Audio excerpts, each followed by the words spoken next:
Konnichiwa, bitches. Welcome to the week one edition of the Ultimate Man's League podcast. That's right, the season is upon us. I'm here, your commish, as always, Doug Gardner, joined by Connor Hemming. Connor, how are you? Oh, I'm doing just fine, Doug. He's doing just fine, guys. You heard it here first, right from the horse's mouth. So we have a nice show for you this time. It's not going to be 2 hours. So if you were counting on a 2 hour podcast, you're going to be very disappointed. Connor took some time today and built out a 1 through 14 ranking of each team's position groups for each position group. So 1 through 14 quarterback groups, running back groups, and so on. So we'll go through, we'll ask him about that, and then we'll preview all of your week one matchups and give you our picks on who we think is going to win and why. As always, you can ask questions live and we will answer them. Steve has a state of the franchise coming up, and I'll have to go back and see who actually submitted the most questions in the last one, but that person will be number 2. But the third State of the Franchise podcast will be done shortly after that to whoever does the most questions here tonight. So without further ado, I will turn on my screen share and we'll get into Connor's position group rankings. Connor, is there anything you want to preface this? Like, how did you arrive at these groups? Is this for the next few seasons? Is this just for this year? What's the scoop of this? This ranking is this year. It's not about who's got the best keepers, where they kept them. This is just about your roster is your roster. Even waiver claims at this point, I'm even kind of accepting as well. Just anything and how it stacks up for this season. Will this win you this year? Will you have the most fantasy points from this group out of everyone? That's how I thought about it. Okay, so that's the standard that we're working from. So if you drafted for the future, don't get mad if Connor's shitting on your position group. We'll go ahead and get started at the quarterback position. You see Alex is ranked there first. Without spending too much time on it, why did you rank Alex first? He's got 2 Hall of Famer quarterbacks, and they're still on a high-octane offense. It's just kind of a no-brainer. Did you give any thoughts to any of these other teams, or was it just Alex from word one? If Adams' lineup, because he has 3 great quarterbacks, if Alex's lineup were a bit healthier, Adams' lineup, yeah, there we go. I'm getting Adam and Alex mixed up. If Adams' lineup were a bit better than in terms of health, then I think he probably could have surpassed this maybe this year. But I'm sure within the coming years, assuming both Wentz and Luck get healthier, it's still the best in the league probably in the future. But as for this year, it's paint train all the way. Yeah, and a quick note, Alex, trade Blake Bortles. You're never going to use him. If you can get something out of him, and we'll talk about some of the positions you're not quite so strong at. But Alex, if you're watching, just go ahead and trade Blake Bortles for like whatever you can get for him. You're not going to get rich off him, but he's a guy that you don't need on your team. You ranked yourself last here, which I'm sure people are surprised to see. Were you not thrilled with what you did in the draft? Is this just the unknown quantity of Sam Darnold? Oh, I'm totally thrilled about what I did in the draft. I am not afraid to have the worst quarterbacks in the league. I have them in the 8th round and the 17th round. In terms of longevity, I'm very happy with what I have. For this year, from everything I looked at, they appear to be the worst. I've got a guy that's under John Gruden right now, and he looks like he's making a whole lot of great decisions. So I don't know how well I'm feeling about that. And then I've got a rookie that plays for the Jets with not a lot of offensive weapons. Do I think both those quarterbacks have talent? Am I excited for what they could bring in the future? And am I excited about where I took them? Yes. But for this year, yeah, I'll admit it. I have the worst quarterbacks in the league, and I'm okay with that with what I have at other places. Cool. We had a little conversation off the air about the Rabbit College Rampage. You see ranked 4th here. I thought that was a little high. I thought some of these other teams that are below him, even Kevin, could have been ranked above him. Why did you rank Doug Sr. all the way up at number 4? I ranked it there because I think he knows how to find fantasy profitable quarterbacks. They may not be the best in the league. Newton has accuracy problems. He's still been an MVP, but he's had accuracy problems. Taylor's, kind of been like I wish we had something better kind of guy. And Tannehill's been, injury prone and stuck on the Dolphins. But all 3 of these guys, I think, could put up quarterback 1 numbers on given weeks. They have the explosiveness. In some cases, they have the offense. I think it was worth a 4 spot because there's 3 of them. So he kind of covers his bases with Taylor and Tannehill. I'm sure one of those 2 guys is going to finish the year better than what people think. And Newton's capable of being the best quarterback in the league. We've seen it, and it could easily happen again this year. Awesome. And guys, if you're watching the podcast live and we're probably only going to touch on 3 teams in each position group, but if one of them is not yours and you'd like us to talk about it, post it in the UML chat, and we'll touch on your position group as well. Let's move on to the running back position. Obviously, we know why you ranked yourself number 1. You got 3 top 10 running backs, possibly even 3 top 5 running backs on that team. Do we think that? Did you think about putting anybody else above yourself there, or was it just don't get cute, just pick the obvious answer? Yeah, not to be rude or anything, but I don't see anybody beating those 3 top. I mean, I could have 3 of the top 5 running backs, like you said. Nobody else really comes close to that. I think there's a couple of people with a certain player like Lev Bell or Gurley that are possibly better than what I have, but with 3 of them, forget about it. Yeah, for sure. And you see, you have Alex here in the last position. What was your thinking there? My thinking there was he's starting 2 not best players on their teams. They're 2 backups. I mean, with Gio Bernard, and oh boy, what am I doing here? Gio Bernard and who? Gio Bernard. Let me look at his team. Oh boy, I screwed up. C.J. Anderson. And C.J. Anderson there. I mean, those guys are starting for him right now. And then tie that in with Kenyon Drake, who has to deal with Frank Gore. None of his situations are one running back profiting from the entire backfield. And then what does he have to offset on that on the bench? He's got a guy that's going to the IR for at least 8 weeks, and then you've got a guy that's probably fourth best on his depth chart with the Redskins in Kelly. I mean, him picking Brady first overall really shows on this roster because he just not only does he not have much to start with, but he's got no depth whatsoever on the bench. Depth was something I also took into account. Awesome. I also noticed Carlo was very low on the quarterback rankings, and we see him here low again at running back. Is this going to be a problem for the champ, or will those great receivers help him offset this once again? I mean, he's proved that he could do it. I think one of the problems this year is that McCoy is getting drastically worse, I'm assuming. He may even miss time. We still aren't really totally sure of that situation. I think he's going to really kind of pitfall this season. And that was the one kind of saving grace that he could afford, was at least he knew he had McCoy. He could have a top 10 running back, even possibly top 5. And I think it's kind of the end of that for him. So he really needed to get that boost in this year's draft. And Miller was a good step. I think that was a good fill-in that he can plug and play every week. But his Montgomery pick was a little questionable, and I think it's just not the security that he needed. Riddick has Johnson in the backfield now to worry about. Abdullah's still there for some reason, and then they have Blunt. So that's going to be. I think he'll still have generally the same role, but he could miss a little bit less than he has. I like that he picked up Ivory for security, but it's still a very weak unit, and if McCoy really falls off the edge, it's going to be very bad for him. Definitely could be rough. I think I'm up too loud on your end, Connor. Volume-wise. Too loud? Yeah, I can hear myself in the echo. Anyway, I did want to touch on briefly at the wide receiver position. Carlo, obviously, once again, I mean, this one was probably the easiest one out of all of them. He's got 5, top 25 wide receivers on his team. We won't spend too much time there. AJ, you ranked last at 14th. What was your? Yeah, when I look at AJ's roster,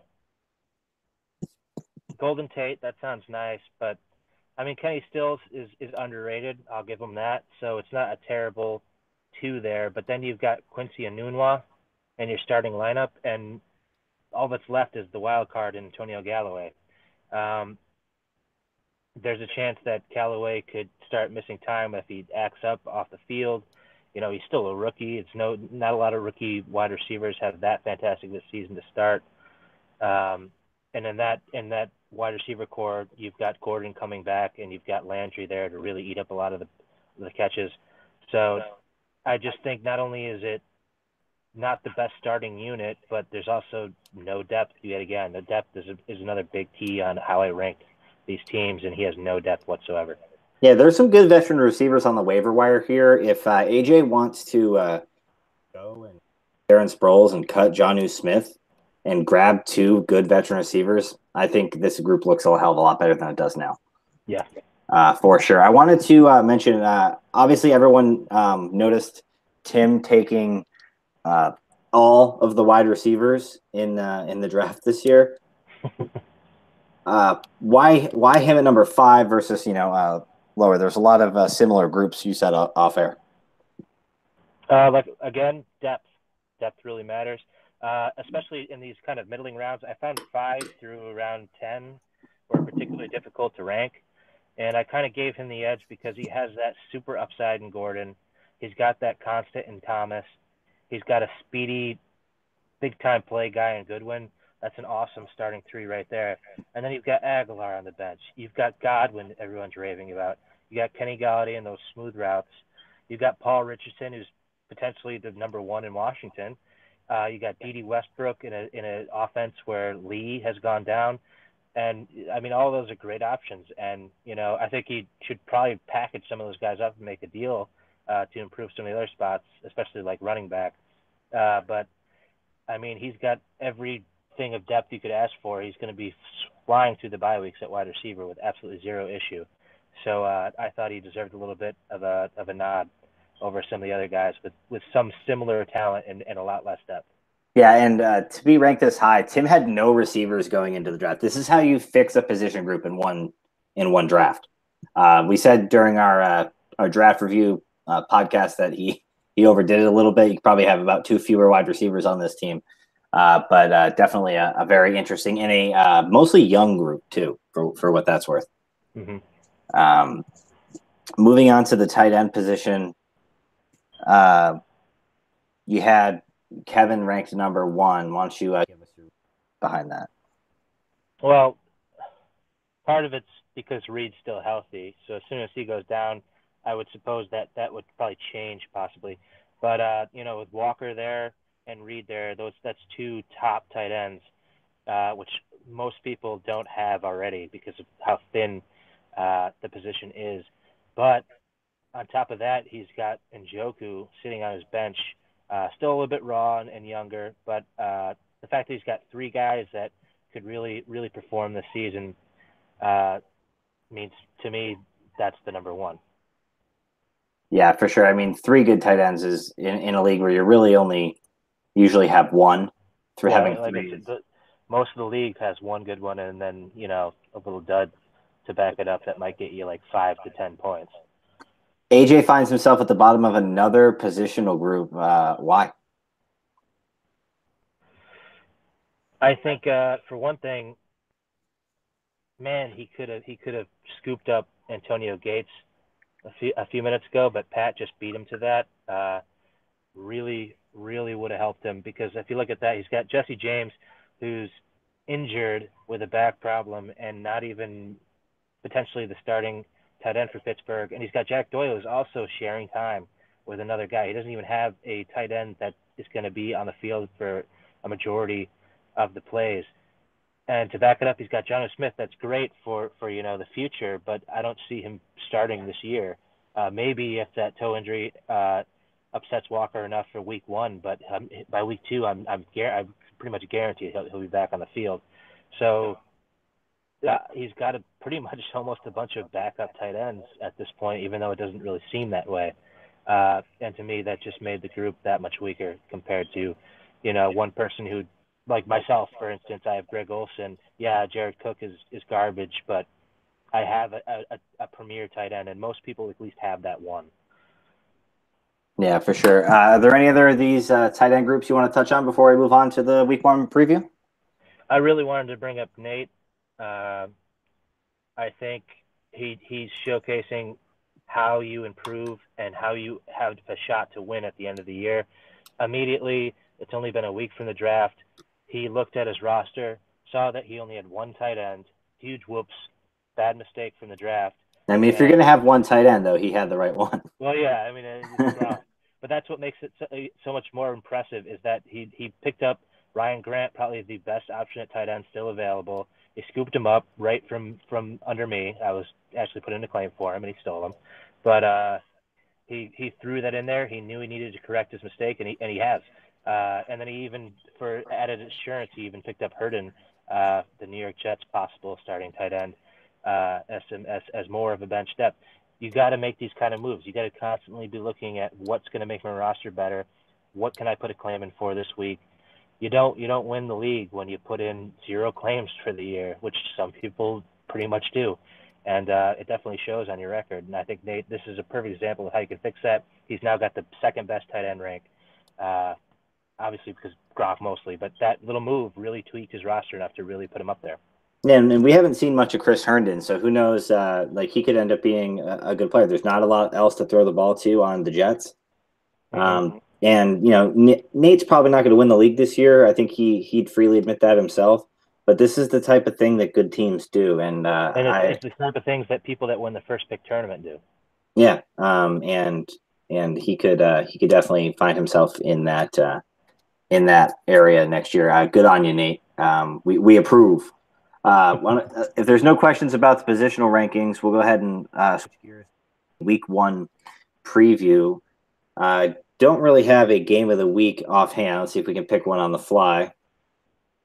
Yeah, I kind of like fullbacks versus Rabbit College Rampage, so we'll save that one for last. Here's an interesting one. Carlo begins his defense of the title against Nate. He's got an 8-point advantage in the box score without a kicker or a defense. Can Nate pull this off, or is this going to be rough going for a team that we're both fans of? I think it's going to be rough going. I just look at he beats him at wide receivers so handily. I think he's going to get probably some really low or great production from Montgomery in this week 1 for his running back core that he may not have as the season progresses once Aaron Jones comes back, which of course Nate owns Aaron Jones, so it's kind of like that's a key battle right there. That's going to be a plus for Carlo right there. I think we're not going to see a lot of Murray and Booker in this starting game. I think Carlo even wins at running back here, unless Dalvin Cook has like a freak monster game. I just see him losing pretty much every position. Even Ertz against Gronk will be closer than most teams could get. I think it's a no-brainer for Carlo to win this one. Yeah, I would agree. I think Nate actually made a mistake. I know he's a Giants fan. I think he made a mistake with both his kicker and his defense here. I know you're a Giants fan, Nate, and you know fantasy is supposed to be fun. So if it's most fun to have the Giants defense and the Giants kicker, then by all means. But there are better kickers and defenses out there, so that's something to definitely consider. Let's go ahead and change gears to Alex versus Steve. You see here, Steve is projected to win by 18 points. Is that projection accurate? What do we think is going to happen here? Yeah, I think once again, the projected total is going to be correct. Those running backs, he's just going to get killed. You got McCaffrey, Howard, and the new starting San Francisco running back, well, co-starter Matt Breida. I think those 3 just kick Alex's ass this week, and yeah, I think that's going to be the deciding factor. Yeah, I think this could be like one of those things of a kind of like a sweep of like just about every position. I mean, Alex will probably win quarterback, probably by a pretty significant margin, but Matt Ryan can put up some points, and I bet the Bears are. Who knows how the Bears are going to do against the Packers? So that's definitely it could be a high-scoring game. Interesting though, the Packers are playing the Bears week 1, and Alex is a Packers fan, and Steve is a well-documented Bears fan. But I'm going with Steve as well over Alex. Good old Kev Dog versus Joe Nuska. Kevin projected to win by 18 points here as well. Is Joe just out of his element here, or can Gurley help carry him? Well, something that could be interesting is we may see a Trippers team without his, you know, best player. Le'Veon Bell still hasn't reported to camp. Uh, it's a little concerning now. I kind of just assumed it would be absolutely nothing. But I mean, if he's starting to really miss these days where he's starting to lose money, maybe he's for real this time. A lot of the people in the locker room think he's bluffing again, and they're not even worried about it, which makes me feel a little better. But I don't know. I think I could see him maybe trying to hold out at least a couple games, and if that ends up happening, it opens the door for Joe with Todd Gurley there. That said, my dad's roster is just so complete, even with the flirtation of that idea of happening. I'd still think he'd win with or without Bell, most Yeah, likely. I think Joe will put up a nice showing here. I don't think he's going to get killed. But I don't know that this holdout is really helping Lev Bell at this point. They're not giving him a contract. Yeah. So like I don't know if he doesn't realize that or not, but his next payday is not coming from the Steelers. You got to go out there and prove your worth. If you're worried about your pocketbook, missing game checks is not the way to solve that. I'm gonna agree with you here once again. I'm gonna take Kevin in a closer than you might think type of game. Real quick though, Joe did lose Jerick McKinnon to a torn ACL. Another one of those examples where it's important to play the waiver wire. Joe got rid of some of those, players that you draft just to get their keeper rights, and he added Alfred Morris as kind of a handcuff because he was unsure about Jerick McKinnon's injury situation. And now that Jerick McKinnon's, gone for the year, he's got Alfred Morris on his team, so that suddenly that's not such a huge loss anymore. And I think that's a really great move. I mean, Joe is always very diligent on the waiver wire, but that's just another of Yeah, when not only did he add Morris, though, he also just recently added Deshaun Jackson. With Martavius Bryant getting cut, I think that was a nice reaction. And Tampa Bay against New Orleans, that could be a real shootout. Mhm. Not a bad pickup. Throw him in this week, see what happens. He's a deep threat. He could get you that 80-yard touchdown, and boom, that's going to really help him on this week. Yeah, Joe basically was able to add two starting players off the waiver wire. So Yeah. once again, very important to play the waiver wire. But we mentioned Matt Breida before quickly in the last game. I'm not sure his role changes all that much. I think they're going to use a lot of Alf Morris. He knows the Shanahan offense. They're familiar with him. I think we're going to see a lot of Alfred Morris on running downs, and then a lot more Matt Breida in passing downs. So I think his role will grow a little bit. Speaking of Breida, but not as much as we might have hoped for him when what's his name went down, McKinnon. AJ opens up the season against Pat with a very close line here, just 11 points difference here. We going to see an upset?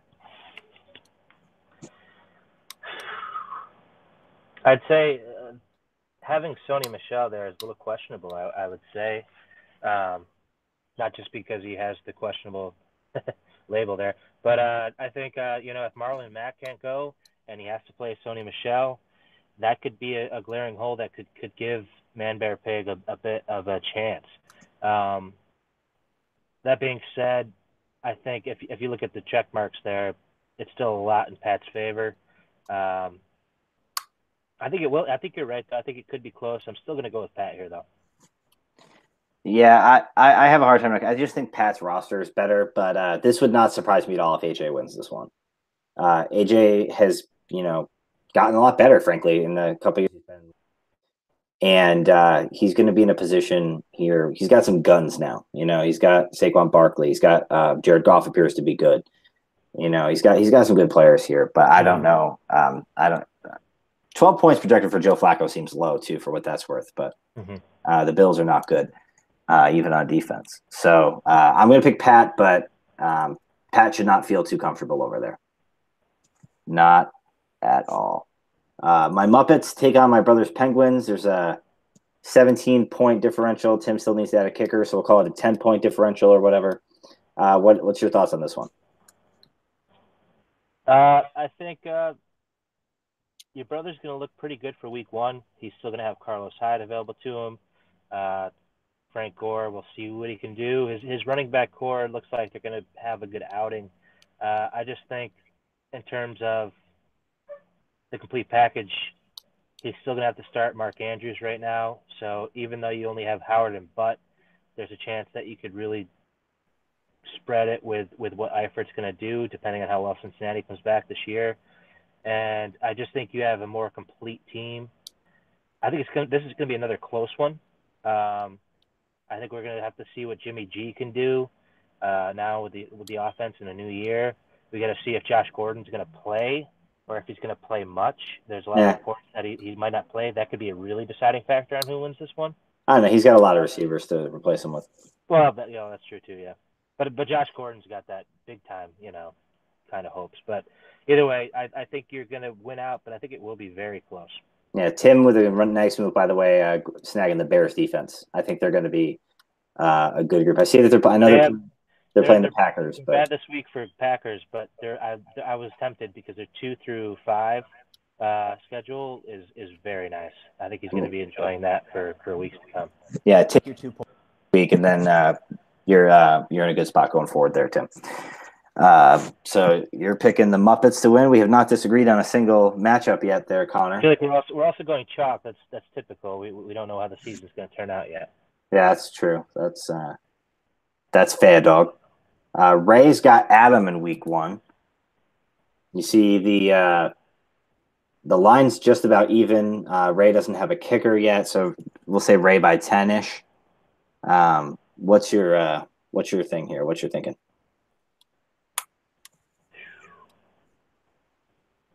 My thinking is I think it will be a close game. I don't love the matchup for his running backs. He's got Chris Carson playing Denver. He's got Coleman playing Philly. Powell in Detroit will probably be okay. But that's a pretty nasty matchup, assuming that these defenses are similar to what they have been. I do think that there are some quality players going on for Adam that's going to make it pretty competitive. Melvin Gordon against KC, that's going to be tons of points. I think that's going to be his real shot at winning because I don't know if Peterson against even Arizona, that defense, I think, shut it down. I think Melvin Gordon and Robert Woods need to really make this game for Adam if he has a shot, but otherwise I think it's Rays. Yeah, if only Adam had a guy like Doug Baldwin that he could put into his lineup. I'm worried that he might not even. I've heard reports that he's going to be pretty rough this season. There might be a chance that he goes down or that he isn't going to play at his full potential whatsoever. Yeah, but you got to start him over Taywan Taylor in week 1. So, or you could put Adam Shaheen on your IR, and then you could add more players. Yeah, I mean, if you're not, this is one of those. This is just one of those teams where if you're not careful, someone else could swoop in and just take the whole team from you. So that's you probably want to avoid. So other news, obviously the Khalil Mack thing was the big news over the weekend. 2 first-round draft picks going to Oakland. I would like the move okay enough for the Raiders if the Raiders give me any reason to believe in anything else that they're doing. What are your thoughts on the Khalil Mack trade? I think it was very, very bad for Oakland. Very, very good for the Bears. I think they could afford it. Gruden's just not. I don't know what he's thinking at all at this point. And he seems to already be putting blame on Reggie McKenzie. We've seen Gruden put blame on guys before, but it's just not a good look for him at all. Game of the week. Fozzie fullbacks, Rabbit College Rampage. Connor, you've got a 24-point advantage, it looks like. Does the old man have any hope, or is this your opportunity to just flame him? What are you going to do here? Well, I'm happy I'm playing in week 1 because Kerryon Johnson probably won't have as big of a role at this point. I'm just really hoping that Joe Mixon doesn't have a huge game against that super, super weak Indy defense. And Jay Ajayi is a little banged up at this point. So I think that's a lot of potential for me to have a really good shot of him having really low totals on guys that are going to have much higher totals in the future. So I'm hoping I can slam this first week. I added Nick Foles. I think really improves my quarterbacks. I didn't want to have to play Sam Darnold this early. So I'm glad. I think Nick Foles is a good pickup, and I'm just loving my matchups for all my running backs. Except for Elliott, probably. This is your opportunity to talk some serious trash. Go ahead and hit it up. Nah. Because if he beats me, I feel like a fool. And he can't because your dad is sneaky as hell. Yeah, he's got some guns. He's got a good defense with a good matchup. He's got good quarterbacks. There's some guys that can beat you on this team. So we'll save it for when you play like one of the low teams. But here we stand on September 4th. Kickoffs in 2 days, guys. Make sure you set your final lineups. If you don't have kickers and defenses, make sure you get those in. But Connor, I want to do one last segment. As you know, there are 6 teams that make the playoffs in the Ultimate Man's League. Who's going to get those first 2 buys, and then who's going to be in the wild card round? I think for buys, it's going to be myself and my dad's the king of pulling out a buy and then losing in the championship. So I'll say he gets another last shot before he has to start to redo his roster. I'll give him the other buy. And then just like who makes playoffs from here? Yep, 4 more teams to make the playoffs. I'm going to say that Carlo makes his way back in. His wide receivers are just too good. This is tough. A lot of options here, I think. Yeah. Is there anybody you want to eliminate out of hand? I'm going to eliminate Adam. I'm going to eliminate Nate this season. I don't think Tim has enough.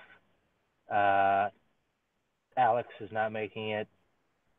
I think AJ, although he's made strides, I think he's not going to see the playoffs this year either. There's just a lot of top-notch teams. Maybe I'd say Ray and Joe. I don't know if I said Joe. I'd say those 2 also just barely skimp out. So what's that leave? That leaves Steve, Pat, you, Doug, and your father. And how many spots do I have left? You have 3 more spots. I'm going to cut that in half almost. I'm going to say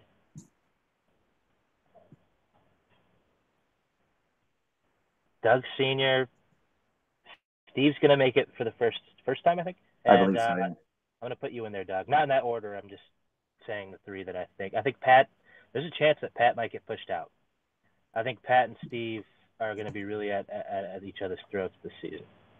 I'm going to agree with you on the buys. I think you and your dad will definitely get those buys again. The rosters are just too strong, and to get a buy, you basically need to like have 1 or 2 losses essentially, right? So, Arlo will make it, and I think Steve is definitely going to make it. I'm going to put Pat in over myself. I think his roster is a lot stronger than mine is right now. Obviously, the rosters don't look anything like they're going to by the time the playoffs roll around. But Pat seems to he's very diligent on the waiver wire, and he's got a lot easier holes to fill than I do. So that's what we're going to go with there. But you never know. You could see me sneak in there, and it'd be very, very fitting. I sneak in the playoffs and win one when I have no business winning it. After a few years ago when I lost, when I had no business losing. So that's the thing. Is there anything you want to add, Connor, before we cut off this very brief podcast? I hope everyone has a great season. Healthy season. Yeah, I'd love a healthy season. And I can't wait for everyone to see me go undefeated yet again and win my 2nd chip. Yeah, that's you really are playing fantasy football, aren't you there, Connor? Turn off the screen share. Guys, if you have any questions about anything, if you need any advice on your team, I'm always available. I'm sure Connor's available as well. If you're not sure about something. But number one thing, as we mentioned on this show a lot, is work that waiver wire, work your trades. Do what you can. I'm always open for business for trades, by the way, if anyone's wondering. Oh, yeah. Just throwing that out there. I think I might post this ranking thing on the league page when I can at school tomorrow. Do you want me to post the one that I have?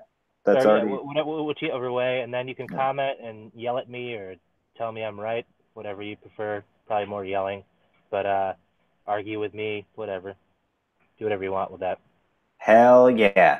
We'll see a state of the franchise for Steve come up here in the next couple of days. It's just been really hectic for me traveling and getting back to work today and everything like that. So, Steve, that is coming. I have not forgotten you. Well, until next time, good luck in week 1, guys, and konnichiwa, bitches. Yeah, boy.